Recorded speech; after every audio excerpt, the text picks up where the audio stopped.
નમસ્કાર મિત્રો, તમે પણ ગુજરાત રાજ્યની સેવામાંથી સેવાનિવૃત્ત થયેલા પેન્શનધારક છો તો તમારા માટે આ સમાચાર ખૂબ જ અગત્યના થવાના છે.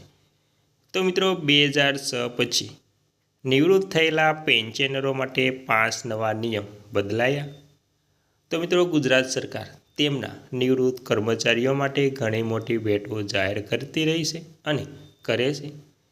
તો મિત્રો તમને જાન્યુઆરી 2026થી જે પેન્શન અને મોંઘવારી ભથ્થું DA/DR મળવાનું છે તેને લઈ ખૂબ જ અગત્યનો નિર્ણય લેવામાં આવ્યો છે અને 2006 પછી તમે નિવૃત્ત થયેલા છો તો તમારા માટે પણ ખૂબ જ અગત્યના સમાચાર સામે આવ્યા છે. તો મિત્રો શું છે 2006 પછીના નિવૃત્ત કર્મચારીઓ માટે તેની તમામ વાત મિત્રો આપણે આજે કરવી છે. તમામ વાત વિગતવાર કરતાં પહેલાં તમને એક વાત જણાવી દઈએ કે તમે આપણી ચેનલમાં નવા હોય તો આપણી ચેનલને સબસ્ક્રાઈબ કરી લેજો, કેમ કે આવી અવનવી કોઈ પણ નવી અપડેટ આવે તેની નોટિફિકેશન મળી જાય મિત્રો. અને વિડીયો ગમે તો લાઈક પણ કરી દેજો. તો મિત્રો તેમાં રાજ્ય સરકારમાંથી 1 જાન્યુઆરી 2006 બાદ દર વર્ષની 30 જૂને નિવૃત્ત થયેલા અને થનારા કર્મચારીઓને એક નોશનલ ઇજાફો આપી તેમના પગાર ધોરણને અધીન પેન્શનની ગણતરી કરવાનો નિર્ણય લેવામાં આવ્યો છે. આવા કર્મચારીઓએ હાઈકોર્ટ અને સુપ્રીમ કોર્ટમાં અરજી કરી હતી અને તેનો ચુકાદો કર્મચારીઓની તરફેણમાં આવતા રાજ્ય સરકારના નાણાં વિભાગે આ નિર્ણય જાહેર કર્યો છે. આમ હવે આ કર્મચારીઓને નોશનલ ઇજાફા સાથે પેન્શન સુધારણના લાભો ચાલુ વર્ષની 1 જુલાઈથી ગણતરી કરવામાં આવશે મિત્રો.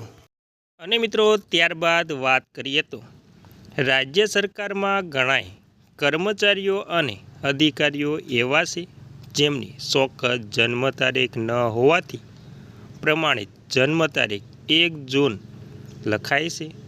આવા કર્મચારીઓએ તેમની વય નિવૃત્તિના 58 વર્ષ 30 જૂને નિવૃત્ત થાય છે.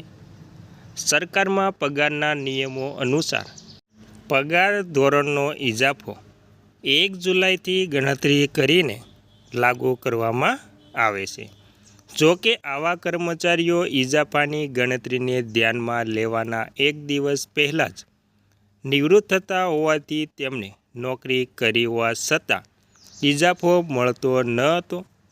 સરકારે જાહેર કરેલા ઠરાવ અનુસાર આવા કર્મચારીઓ પૈકી જેમણે નિવૃત્તિ સમયે ફરજ બજાવેલી જગ્યા પર જ 1 વર્ષની નોકરી કરીને વયમર્યાદા એટલે કે વય નિવૃત્તિ મેળવી હોય તેમને જ આવા ઇજાફા મળવાપાત્ર રહેશે.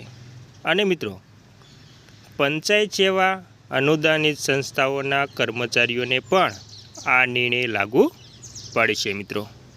અને મિત્રો ત્યારબાદ વાત કરીએ તો રાજ્ય સરકારમાંથી 1 જાન્યુઆરી 2006 બાદ દર વર્ષની 30 જૂને નિવૃત્ત થયેલા અને હવે થનારા કર્મચારીઓને એક નોશનલ ઇજાફો આપી તેમના પગાર ધોરણને આધીન પેન્શનની ગણતરી કરવાનો રાજ્ય સરકારે મહત્ત્વનો નિર્ણય લીધો છે. કેટલાક પેન્શનરો અને કર્મચારીઓએ હાઈકોર્ટ અને સુપ્રીમ કોર્ટમાં અરજી કરી હતી અને તેનો ચુકાદો કર્મચારીની તરફેણમાં આવતા રાજ્ય સરકારના નાણાં વિભાગે આ નિર્ણય જાહેર કર્યો છે. આમ હવે આ કર્મચારીઓને નોશનલ ઇજાફા સાથેના પેન્શન સુધારણના લાભો ચાલુ વર્ષની 1 જુલાઈથી ગણતરી કરવા મળવાપાત્ર થશે. ગુજરાત સરકારના વર્ષ 2006 બાદ 30મી જૂને નિવૃત્ત થયેલા કર્મચારીઓને મળવાપાત્ર ઇજાફા મળતો ન હોવાથી અન્યાય થઈ રહ્યો હતો અને આ અંગે રાજ્ય સરકારને અગાઉ અનેકવાર રજૂઆતો કરવામાં આવી હતી. તેમને આ અંગે હાઈકોર્ટ અને સુપ્રીમ કોર્ટમાં પણ દાદા મંગાવવામાં આવી હતી અને કોર્ટનો પણ કર્મચારીઓની તરફેણમાં ચુકાદો આવતા રાજ્ય સરકારે 1 જાન્યુઆરી 2006 બાદ દર વર્ષની 30 જૂને નિવૃત્ત થયેલા અને હવે થનારા કર્મચારીઓને એક નોશનલ ઇજાફા આપી તેમના પગાર ધોરણને આધીન પેન્શનની ગણતરી કરવાનો રાજ્ય સરકારે મહત્ત્વનો નિર્ણય લીધો છે મિત્રો. અને મિત્રો હવે આપણે છેલ્લે વાત કરીશું કે સૂત્રોના જણાવ્યા મુજબ રાજ્ય સરકારમાં ઘણા કર્મચારીઓ અને અધિકારીઓ એવા છે જેમની ચોક્કસ જન્મ તારીખ ન હોવાથી પ્રમાણિત જન્મ તારીખ 1 જૂન લખાય છે. આવા કર્મચારીઓ તેમની વય નિવૃત્તિના 58 વર્ષથી 30 જૂન નિવૃત્ત થાય છે. સરકારમાં પગારના નિયમો અનુસાર પગાર ધોરણો ઇજાફો 1 જુલાઈથી ગણતરીને લાગુ કરવામાં આવે છે. જો કે આવા કર્મચારીઓ ઇજાફાની ગણતરી ધ્યાનમાં લેવાના એક દિવસ પહેલાં જ નિવૃત્ત થતા હોવાથી તેમને નોકરી કરી હોવા છતાં ઇજાફો મળતો ન હતો. સરકારે જાહેર કરેલા ઠરાવ અનુસાર આવા કર્મચારીઓ પૈકી જેમણે નિવૃત્તિ સમયે ફરજ બજાવેલી જગ્યા પર જ 1 વર્ષની નોકરી કરીને વય નિવૃત્તિ મેળવી હોય તેમને જ આવો ઇજાફો મળવાપાત્ર રહેશે.